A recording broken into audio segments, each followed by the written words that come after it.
வெற்றியை போலவே ஒரு தோல்வியும் நல்லதடி. வேப்பம் பூவிலும் சிறு தேன் துளி உள்ளதடி.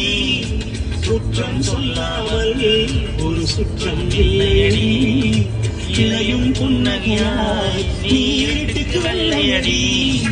தவறுகள் பண்ணி பண்ணி கிடந்திய பிறகுதான் நாகரிகம் பிறந்ததடி.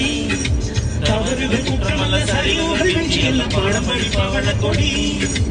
உள்ளம் என்பது கவலைகள் நிரப்பும் குப்பை தொட்டி இல்லை. உள்ளம் என்பது பூந்தொட்டி, ஆனால் நாளை துன்பமில்லை. புயல் மையம் கொண்டால் நாளை மண்ணில் உண்டு. எந்த தீமை கொள்ளும் சிறு நன்மை உண்டு.